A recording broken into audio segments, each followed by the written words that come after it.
Good morning.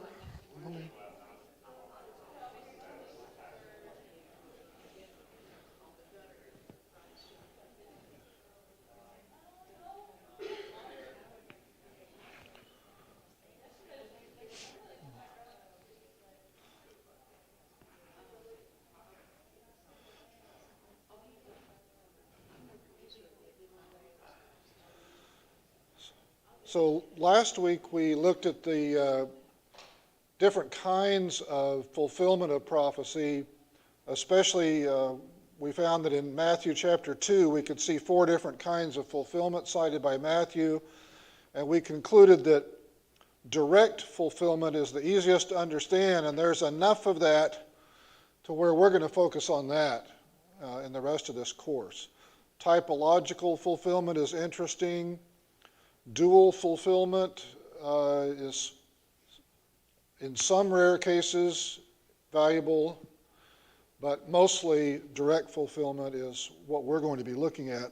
So today we're going to start going chronologically through the Old Testament, and there are so many Messianic passages that we're not going to hit them all in one quarter's time. So we're going to hit the highlights. And today we're going to start in the Torah, the law in Hebrew, the 5 books of Moses. And in fact, today will just be the 3 most important in the book of Genesis. Starting with Genesis chapter 3, verse 15, when Adam and Eve are being sent out from Eden, there's a curse pronounced upon Satan, represented as the serpent at the time. And God says in Genesis 3:15, I'll put enmity between you and the woman, and between your seed and her seed. He shall bruise your head, and you shall bruise his heel. Some of this word seed is an important word that we're going to see multiple times in the Old Testament. Some of your translations might have offspring or descendants. Seed is a Hebrew word that's both singular and plural, kind of like the English word sheep. You've got to look at the context to figure out if it's singular or plural. So how do we interpret a passage like this? It's traditionally been interpreted as Messianic. You'll notice the translation I quoted from capitalize he and his, which is kind of interpretive on their part. They're interpreting it as referring to the Messiah. More recently, there have been some non-Messianic interpretations of the passage. For example, starting in the Reformation, John Calvin's interpretation was that all that teaches us is why people and snakes don't get along, basically. This is about as literal as you can get. I think it kind of trivializes the passage. I mean, we don't have passages on why we don't like spiders and stuff, so I mean, that seems to be not worthy of being any great message in the Bible, personally. More generally, it could be a pronouncement that evil forces, including Satan and his demons and so on, and human beings are going to be at enmity. Or another interpretation is that one of these first 2 interpretations is true, and that's really all that someone would get out of it in Old Testament times, but it can be interpreted as having a dual fulfillment. And we mentioned last week that a dual fulfillment is not very satisfying if it implies that the original readers wouldn't see anything messianic, and that you can only see it later in New Testament times, because then it doesn't have any messianic value to the Jews. It doesn't have any messianic value within its Old Testament context, if you believe that. So what is the argument that it should be a messianic interpretation? Well, we have to look at the context and the language. And the context includes really kind of the whole book of Genesis, as we'll see at the end here. First of all, there's a singular he. You shall bruise his heel, and he shall bruise your head. That could be a singular personification of the entire human race, but it seems most naturally to refer to one man. And also this term seed is used in Messianic passages that are definitely Messianic. We mentioned Balaam's oracle last week, and we're going to get to that again in a week or two. And as I mentioned, seed can be singular or plural. There are examples of both. So it could be plural, but when we get to the end of today and look back, we'll see that there's a theme in Genesis. Genesis is very concerned with lineage. There are genealogies scattered through Genesis, and they're very concerned about promises being made by God, including blessings and curses in cases, and how they affect an entire lineage.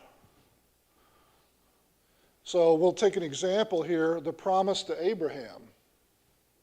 Now this is one of the most famous Messianic passages. In Genesis 12, when he's still named Abram, the Lord said to Abram, "Go from your country and your kindred and your father's house to the land that I will show you. And I will make of you a great nation, and I will bless you and make your name great so that you will be a blessing.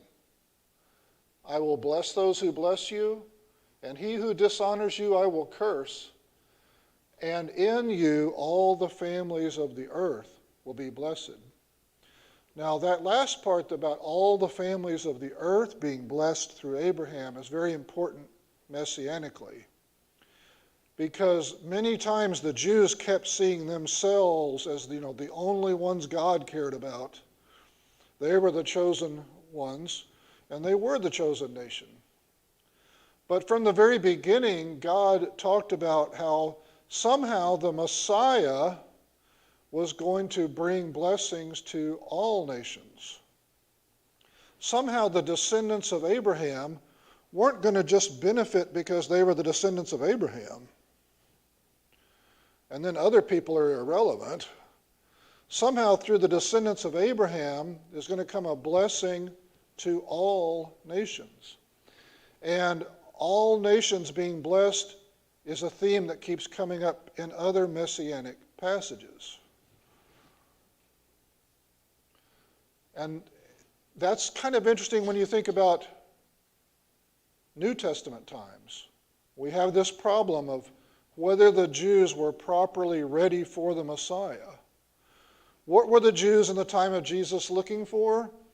They wanted that Messiah who's going to come, kick the Romans out of the Holy Land, get these unclean Gentiles out of here, let us have our own Holy Land again the way it was intended originally.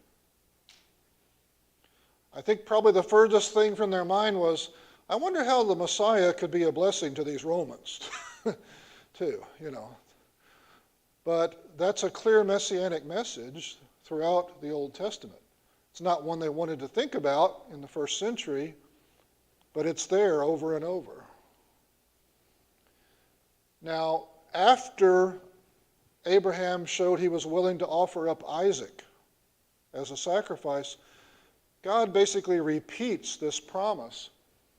The angel of the Lord called to Abraham a second time from heaven and said, "By myself I have sworn, declares the Lord." That's interesting. Very, very rare in the Bible for God to swear an oath of some sort. God just says what he says, and you'd better believe it. He doesn't have to swear it. So this is very, very rare. There's something really important here. By myself I have sworn, declares the Lord. Because you have done this and have not withheld your son, your only son, I will surely bless you. And I will surely multiply your offspring. That's really the word seed again in Hebrew. As the stars of heaven and as the sand that's on the seashore. And your offspring shall possess the gate of his enemies. and in your offspring shall all the nations of the earth be blessed, because you have obeyed my voice. Now, once again, this seed or offspring word can be singular or plural. And we see a definite plural use. I will multiply your offspring as the stars of heaven and as the sand that's on the seashore. Obviously, that's plural in that phrase. But what I've underlined here, these words should be interpreted singular. And the argument, when you get into what's written about it, is complex, but the simplest part of it is, in Hebrew, the verb possess is singular.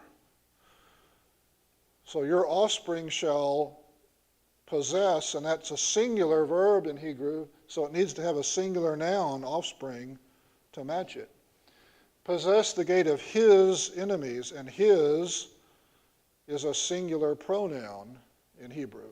And so this latter part of the promise is that there is some particular individual descendant of Abraham who's going to be blessed. Not only is he going to be blessed, but in him all the nations of the earth will be blessed. So here we have a continuation, one of many examples we're going to see in the Old Testament.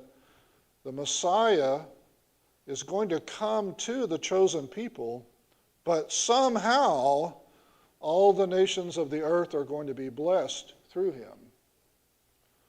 Now, a third example, or final example from Genesis, occurs in chapter 49.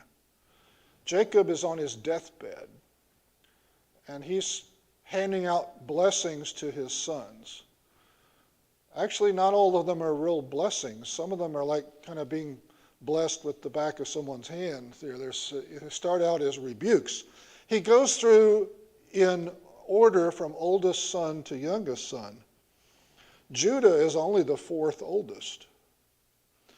But if we look at what is said about the first three sons, it's not very positive, really. Reuben, you are my firstborn, my might, and the beginning of my strength.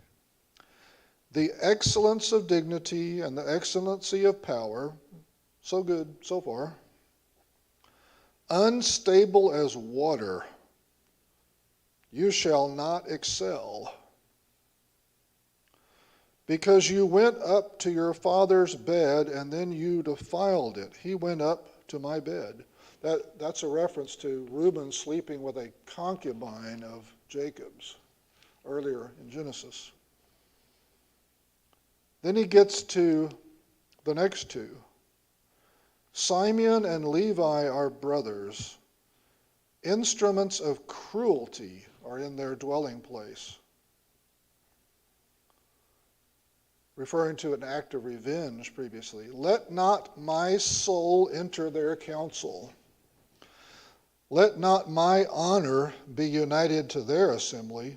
For in their anger they slew a man, and in their self-will they hamstrung an ox. Cursed be their anger, for it is fierce, and their wrath, for it is cruel. I will divide them in Jacob and scatter them in Israel. So these aren't exactly tremendous blessings here on the first three sons. But then comes Judah. Judah, you are he whom your brothers shall praise. So that's interesting that he's making Judah preeminent among the brothers. How many times can you think of where the oldest child, the oldest son, did not end up with all the promises that you normally get? Can you think of examples? Jacob and Esau is the kind of the classic example there. And then among Ham, Shem, and Japheth, the sons of Noah, the biggest blessing, and we could have gone into it messianically, was on Shem, and Shem is the patriarch of the Semites, including the Jews. And there's a promise that's made through Shem, even though he's not the oldest, and there's a rebuke delivered to Ham, who is the oldest. And then how about these 12 sons of Jacob? That's what we're going into here. It would seem that the second youngest, Joseph, was the most beloved of the father. There's even some discussion that the language of that giving a coat of many colors to Joseph, it's not like, here's a fancy piece of clothing.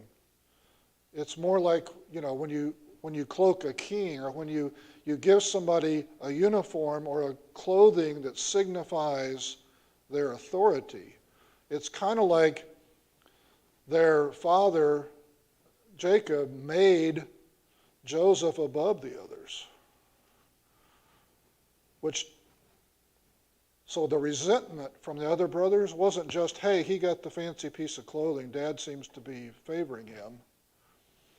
It was, Dad's actually setting him up above us. But now it's going to happen again right here. Judah, the fourth son, says, "You are he whom your brothers shall praise. Your hand shall be on the neck of your enemies. Your father's children," in other words, his brothers, "your father's children shall bow down before you." Judah is a lion. From the prey, my son, you have gone up. He bows down, he lies down as a lion, and as a lion, who shall rouse him? The scepter shall not depart from Judah. The scepter is a symbol of who? Who holds a scepter? A king. The scepter shall not depart from Judah, nor a lawgiver from between his feet. The king sat on a throne, and he took his scepter and he set it down between his feet and leaned it on himself as a symbol of his power. We even have ancient engravings from even before this time that show kings of Acadia and Assyria and so on in exactly this kind of posture. They carve the king as sitting on a throne with a scepter between his feet, leaning towards him. And so the image here is of a king. Until the scepter shall not depart from Judah, nor from between his feet, until Shiloh comes. And to him shall be the obedience of the people. Now, in some of Shiloh is a Hebrew word, and in many of the translations it's simply transliterated, like in what I just read. Instead of trying to come up with some translation, it says this must be a name. Now, in some of your translations, they will try to look at the meaning of the name Shiloh, and you'll find something besides Shiloh in your translations, which is a debatable practice because we know that a lot of these names had meaning, right? I mean, Daniel and Israel and so on, Jacob and Esau, these all were names that had meaning, but you don't translate them. You let people keep their name. So Shiloh, somehow the kingship is going to come from the tribe of Judah, right? And this is a very lengthy blessing. Unless you add up the two blessings of the sons of Joseph and call them Joseph, this is the longest blessing that there is. The scepter will never leave Judah. Well, of course, King David was from the tribe of Judah. And so this is interpreted by Jews, Christians, anybody, as talking about the Davidic dynasty. The Davidic dynasty is going to come from Judah. And it's going to continue until this mysterious Shiloh comes. And Shiloh is going to receive the obedience of the peoples. Now, people is another one of those words that can be singular or plural. It can be a singular referring to a collective, or it can be, you can make it plural. It's plural in the Hebrew. So peoples is like nations in the Hebrew. The Davidic dynasty continues until one who comes from Judah arrives. But then it doesn't really end the dynasty, it just continues it in a new way, because now this new descendant of Judah, Shiloh, is going to be one to whom all peoples will obey. It won't just be a limited kingdom in the Promised Land of just Jews, of just Israelites. So then we get on to the next verse about Shiloh in verse 11. Binding his donkey to the vine and his donkey's colt to the choice vine. He washed his garments in wine and his clothes in the blood of grapes. This image, tying a donkey to a vine. If you're tying up a horse or a donkey, what do you tie him to? Something nice and solid, right? You don't tie a donkey up to a grapevine. So this is a poetic image here of peace, because it means the animals aren't rebelling. The animals aren't trying to break away. You don't really have to tie them up. So somehow this is a poetic way of saying that Shiloh brings peace.